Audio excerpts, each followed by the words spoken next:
Les roches que vous allez voir datent du mois de mars 2008. Je viens de les reprendre aujourd'hui même, c'est-à-dire le 5 avril 2020, pour coucher dessus une voice-over, ma voix, moi, Sami El-Haj, Sami El-Haj pour les francophones. J'aime beaucoup hésiter, j'aime chercher mes mots, j'aime me tromper. Et je te cache pas que je suis très mal à l'aise, qui me rappelle que c'est la première fois qu'on me filme, et sinon. J'aime les gens qui n'édictent pas des ordres. Je regarde les autres pour voir où j'en suis.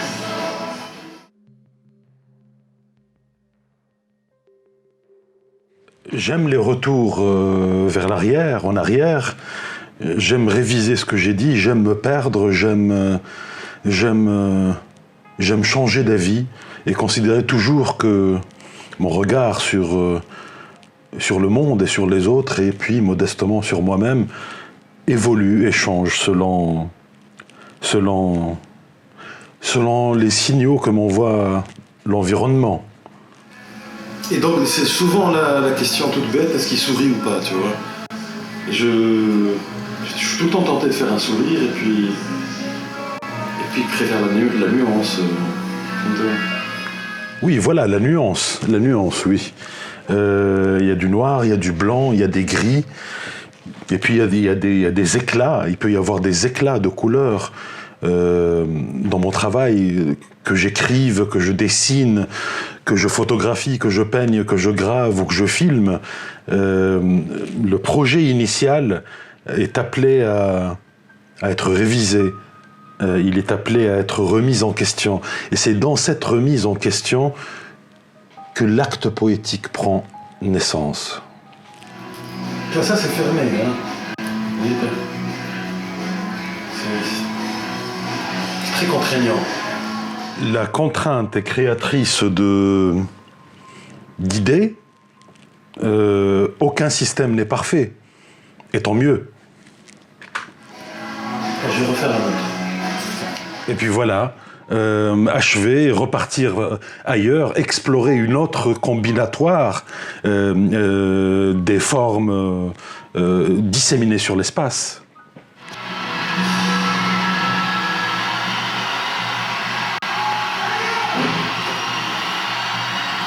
C'est difficilement un visage, hein.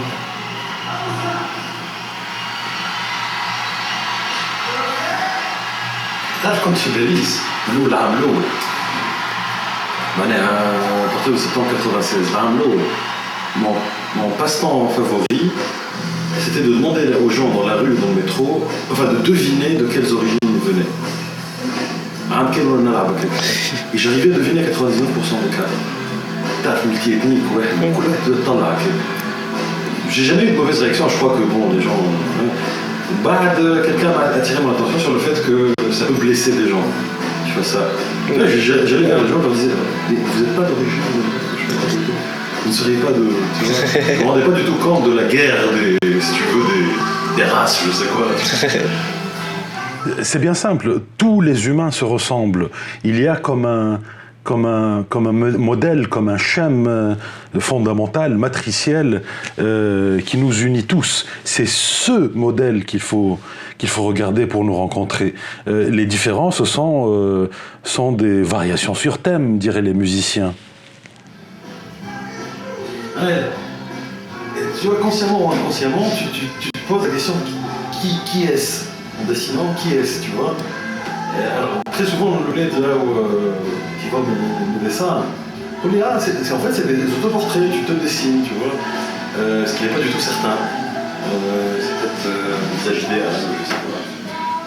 Oui, c'est exactement ce que fait un dictateur, une image ou un ensemble d'images ressassé à l'infini, imposé à tout le monde comme seul modèle d'identification. Je préfère la variété, je préfère ressasser l'infini des possibles au ressassement du même à l'infini. Quel ennui, Dieu que j'aime dessiner. Tu sais, si tu finis par faire rire, en partant de l'intention de faire pleurer, tu as gagné. Voilà, l'hésitation, le retour sur soi, l'imprécision, le côté comme cela fractal, diraient les plus matheux parmi nous, le côté arborescent, la digression, avancer puis revenir, s'arrêter, prendre du recul, se remettre dedans. J'aime, par exemple, les esprits qui versent dans la recherche académique ou dans la politique, les esprits qui prennent le temps de construire des phrases, quitte à errer. C'est la même chose lorsqu'on fait un dessin. On peut rater un premier et revenir dessus. L'aventure n'est que plus plaisante et agréable. Je ne pense pas que parler distinctement en labialisant bien comme il faut, tel un dictateur d'un empire ultralibéral, capitaliste, néo-monarchique et néocolonial, soit le final achievement pour un être humain.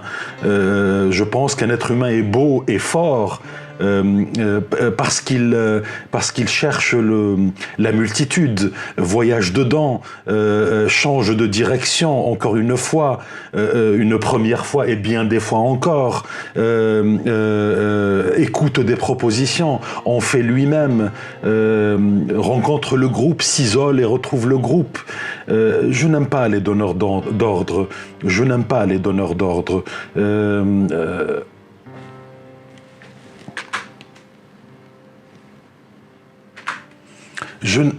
Je n'aime pas les donneurs d'ordre.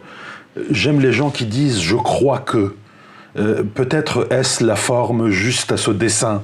Peut-être est-ce le montage juste à cette séquence de film. Et les choses restent ouvertes. Et par leur ouverture, elles retrouvent une espèce de bel ordre naturel. Non pas l'ordre de la seule raison comme cela ordonnatrice. Enfin, mais contrainte, là, oublie, le réveil, il est biseauté, tu vois. C'est une ligne calligraphique. Faut que tu joues avec. Encore et encore, la contrainte est fondamentale. Elle n'est pas une limitation de la liberté de l'artiste, elle est une donnée de travail. Un film comme un dessin est une équation mathématique entre des données de travail et un projet de représentation. Je vais faire pire que l'autre. Quand je dis pire ici, ça veut dire que je vais me prendre au piège en quelque sorte, me surprendre moi-même, pour que le voyage soit plus riche. Je crois que je devrais faire quelque chose de comparable. Et non. Voilà, c'est comme partir en voyage organisé à Rome ou à Paris ou à Tokyo, je ne sais où, ou bien tout simplement partir avec très peu de moyens et se laisser aller au quotidien, aux rencontres, aux paysages, aux visages. C'est cela pour moi faire de l'art. C'est cela pour moi ici dessiner, ailleurs faire un film, écrire un texte et tout le reste.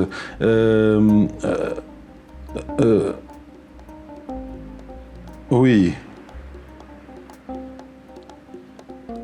Plus on s'éloigne, plus quelque chose de fondamental, de caché, va sourdre, apparaître, revenir à nous. Ça, dans mon esprit, c'est des masques puniques, c'est des masques carthaginois. C'est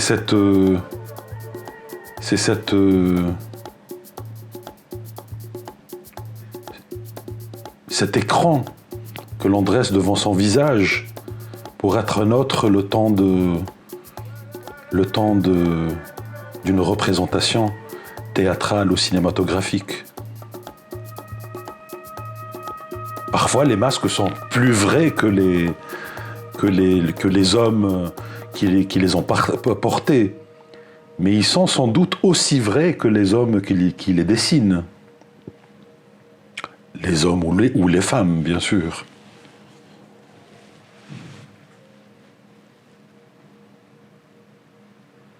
Je vais me taire un temps.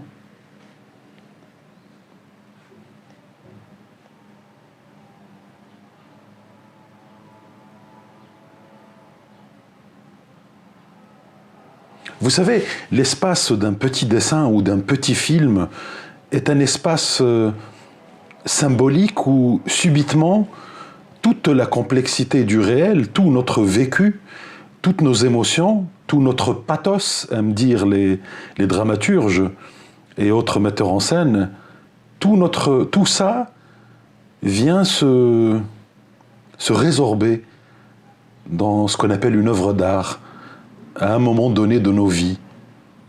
L'œuvre est très liée à nos vécus.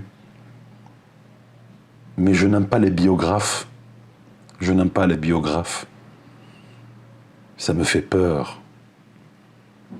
C'est comme c'est un peu comme un rapt de ta vie. Qu'est-ce qu'ils en savent? Que savent-ils de ce que les artistes vivent? C'est une telle expérience de liberté qui reste impossible à cerner par le continuum narratif du criminel biographe. Les dessins s'accumulent. Je suis entouré de doubles, d'autres moi-même, des masques portés par des gens que j'aime.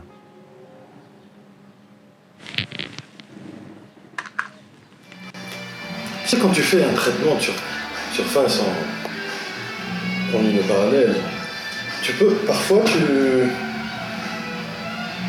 te surprends à compter les lignes que tu traces. Chose complètement inutile, tu vois. A priori, tu fais qu'équilibrer, si tu veux, plastiquement. T'as vraiment que ça fait compter les lignes, tu vois.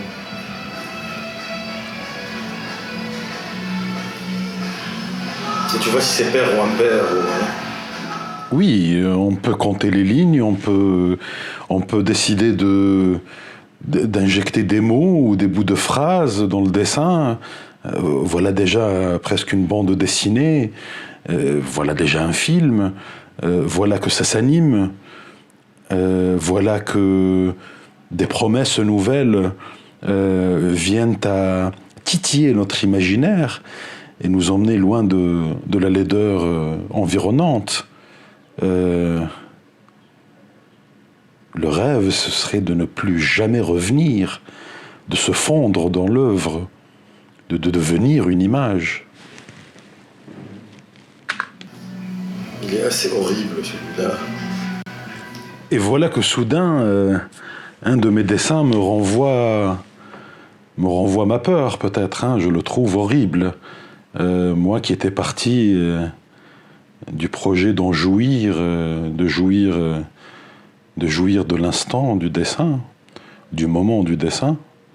Et puis soudain un signe inattendu, sourd du dessin et me dit quelque chose que je n'attendais pas.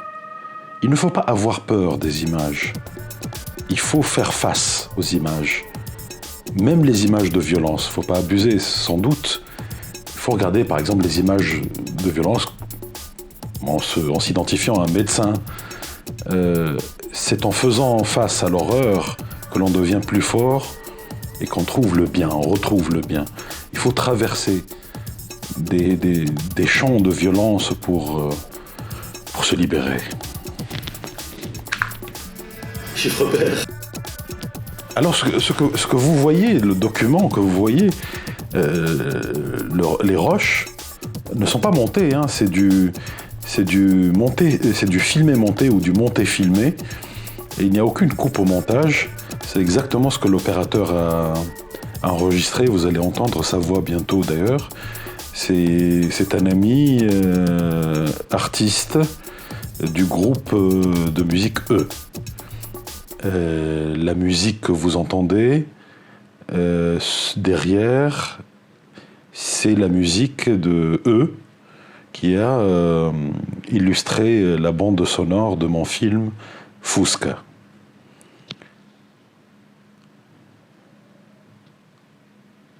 Voilà que les noirs envahissent, voilà que des aplats noirs envahissent, voilà que la ligne n'est plus satisfaisante. Elle ne suffit plus. C'est bien sûr un jeu de combinatoire. J'en avais marre de faire des lignes. Je cherche autre chose. Il faut tout le temps changer, tout le temps. Sinon, l'ennui nous guette. C'est la même chose en art, comme en matière d'art, comme dans la vie en général. C'est exactement ce qui arrive à un homme et une femme qui s'aiment et qui malheureusement, subitement se rendent compte qu'ils refont les mêmes choses, tel un cycle infernal. Ils deviennent prisonniers de la répétition. Et là, quelque chose est définitivement perdu, du sentiment et du désir. Voilà, repartant ailleurs, je cherche, je laisse la surface, le cadre, me suggérer la direction à prendre. Ce n'est pas un diktat, ce n'est pas un ordre que l'on donne à l'espace plastique, l'espace pictural ou graphique. C'est comme un besoin. Notre main est guidée vers une partie du cadre. Elle nous dit, commençons par là. Et puis on verra bien ce qui va se passer. Voilà les masques puniques. Ils sont nombreux.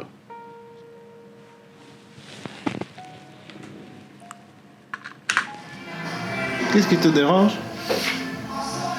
Ça, en même temps, si tu veux, le contraste est intéressant, l'opposition entre ces deux surfaces est intéressant.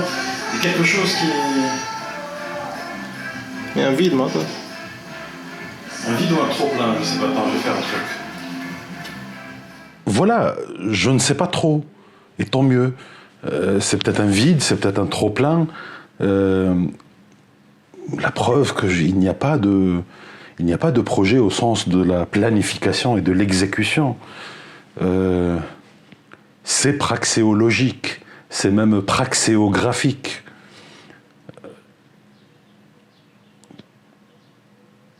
Vous savez, si l'on exécute à la lettre ce que l'on a prédécidé, ça va se ressentir dans la ligne, dans le trait, dans le cadre, dans la lumière.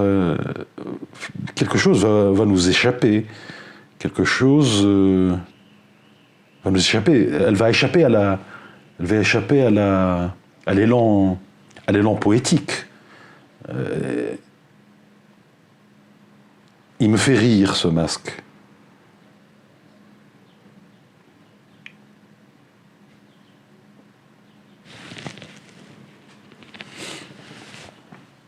Je crois que l'idée d'en faire l'idée que tous ces masques, visages deviennent des personnages m'accompagne, oui. M'accompagne au moment où je lève la feuille et la regarde de loin pour découvrir enfin cette présence.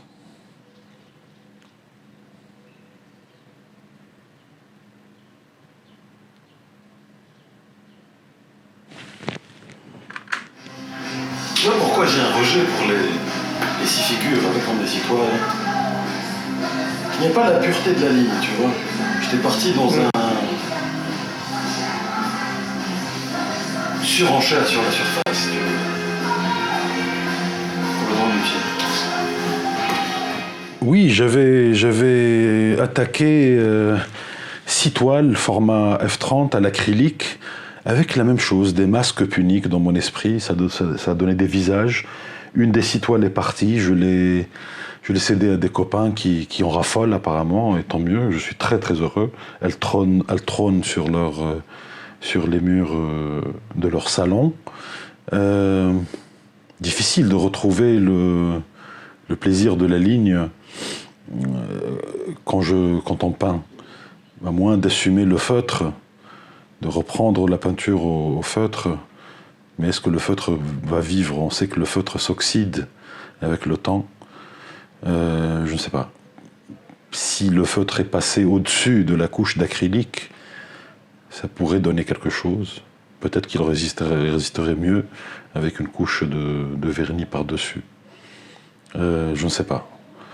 Voilà, donc là, je crois qu'on est à 8 masques, 8 visages, et un cadre vide, je crois, et une feuille vide. Il me semble, oui, c'est ça, 8 visages. Celui à ma droite, celui du haut à ma droite est particulièrement rigolo, il est tout poilu. C'est un animal. C'est le masque que devrait porter un animal. Un masque punique pour un animal punique.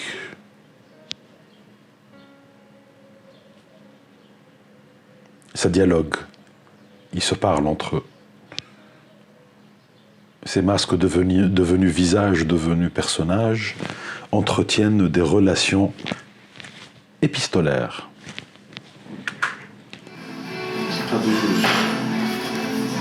Oui, il en reste deux, mais il reste un cadre et un vide où tout peut s'inscrire. Par exemple, la sédimentation de tous ces visages donnerait un 9e visage.